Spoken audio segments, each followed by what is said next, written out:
Tsunade Tetsu, 1768–1829, was not particularly religious in his youth. However, he fell in love with a prostitute and during a fight over her, he killed a samurai. To avoid the death penalty, he fled to Chirenji Temple in Yamagata Prefecture, where years later, he became revered as a Sokushinbutsu or living Buddha by self-mummifying himself. How did he turn his life around? How does self-mummification occur? And why would anyone want to do something like that? The region where Tsunade sought refuge is currently known as Dewa Sanzan, comprised of 3 sacred mountains, Mt. Haguro, Mt. Gasan, and Mt. Udono. During that historical period, ascetics practiced Shugendo on these mountains, a religion that will be discussed later. Tsunade embraced these teachings, turned over a new leaf, and traveled around Japan fixing bridges and temples. Others started following him and referred to him as Tetsumonkai. To illustrate how extreme he could be, during a time when people in Edo, today's Tokyo, were going blind from an eye ailment, he prayed for a cure and removed his left eye, throwing it into a river to show his sincerity. However, he must have felt that this wasn't enough and decided to self-mummify himself. To understand the context, in a previous video, it was discussed how Kobo Daisher died in 835 AD. However, in the 11th century, rumors circulated that Kobo Daisher did not die but entered Mujo, profound state of meditation in which the body is in suspended animation. From then onwards until 1903, hundreds if not thousands attempted to emulate him through the act of self-mummification, but only about 30 people succeeded. Out of these 30, only 17 bodies are believed to still exist, and 10 of these are kept in shrines at northern Japanese temples. Emperor Meiji banned the practice in 1877. However, there were monks who continued the practice for a time after it was outlawed. The entire process of self-mummification is broken down into 3 phases of 1,000 days each, for a total of 3,000 days, or just over 8 years. In the first 1,000 days, the monk will start to eat only nuts and seeds while still maintaining hard physical training. This is meant to reduce body fat to near zero. In the second 1,000 days, the monk can only eat bark and roots from pine trees. This will substantially reduce the water content in the body, reducing the person to a living skeleton. Near the end of the second 1,000 days, they would also start to drink a special tea made from the sap of the urushi tree. This sap, used to make lacquer, causes vomiting, sweating, and urination, further reducing the water content. Furthermore, because of the poisonous nature of the sap, any bacteria and worms within the body will be killed off, so that if the person does die, internal decomposition will not happen. Tetsumonkai followed this rigorous routine until 1829, when he was 71 years old. There was a banquet, and all his friends and disciples were gathered. After remarking that it would be great to die surrounded by his loved ones, he stepped into a coffin in Chirenji's main hall. The coffin was sealed, lowered into a hole, leaving just a small bamboo tube to provide oxygen. There was a bell attached to the coffin that he would ring every day. Thus began the 4th phase, for which there was no fixed duration. Eventually, one day, the bell would cease to ring, indicating that the person enclosed had passed on. In the case of Tetsumonkai, his disciples hauled him out and used incense and candle fires to dry his body after his passing. Then he was carefully reburied for another 3 years before he was dug up, clothed, and enshrined in the temple's main hall, where you can still see him today if you visit.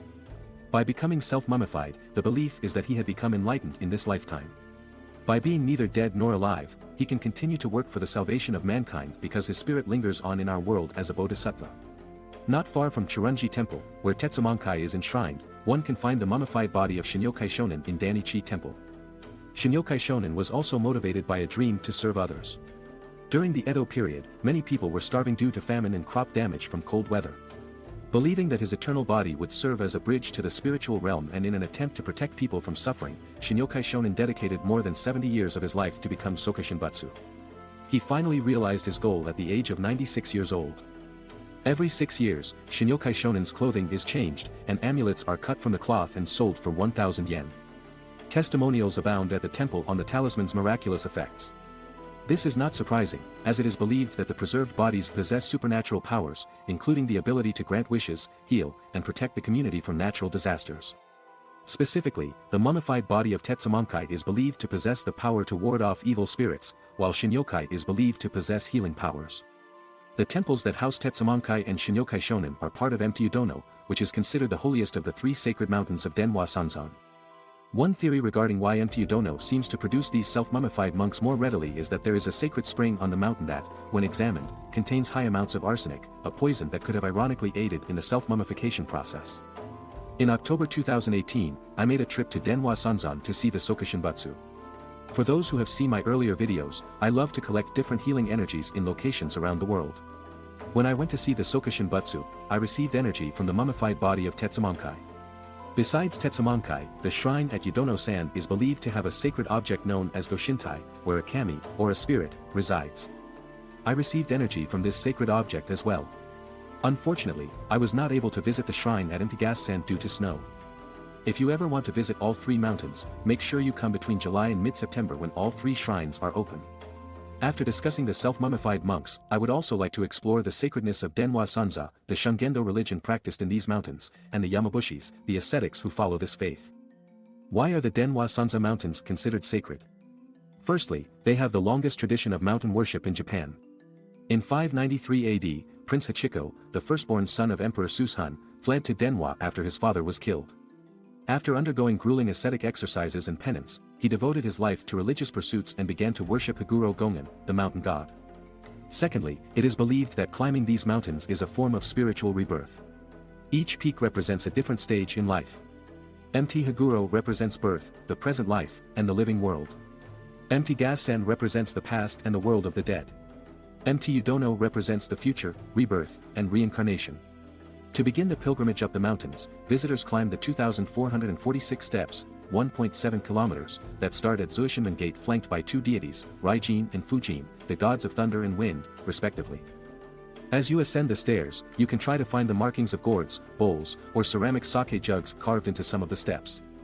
Legend has it that if you find 33 of them, your wish will be granted. After crossing the Harigawa Bridge, the path winds up the hill to a revered large cedar tree.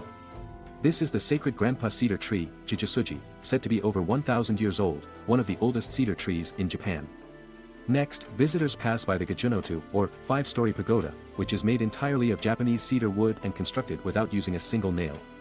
Each level of the pagoda represents a different element in Buddhist cosmology. The first level represents earth, the second level represents water, the third level represents fire, the fourth level represents air, and the fifth level represents void.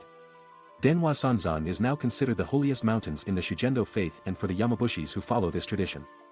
Originally, during the Heian period from 794 to 1185 AD, Shingon Buddhist temples were built on Dewa Sanzan. However, during the Kamakura period of 1185 to 1333, the region became a center for the emerging Shugendo religion, which is a combination of esoteric Buddhism, including Shingon Buddhism, Shintoism, Taoism, shamanism, and animism. Founded by En-no Ozunu or Atsuno, born around 634 and dying between 700 and 707, he was a mystic and ascetic widely acclaimed to have supernatural powers. He was said to be able to bind and control demons to make them draw water and gather firewood for him, shape-shift, heal, control nature, and communicate with spirits and deities.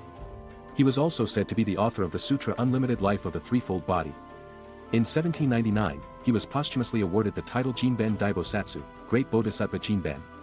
The followers of Shugendo are called Yamabushi, and during my visit to Mt. Yudono, I was fortunate to meet one of them.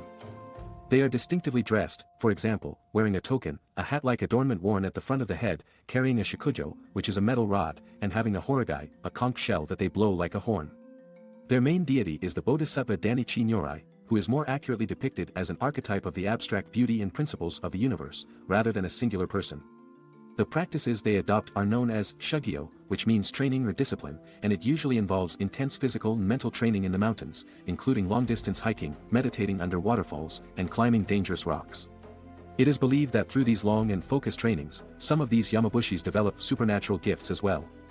If you decide to visit Dewa Sanzan, you can choose to stay at the shukubos or temple dwellings below Mt. Haguro, and the more adventurous among you may even want to enroll in the Yamabushi trainings offered.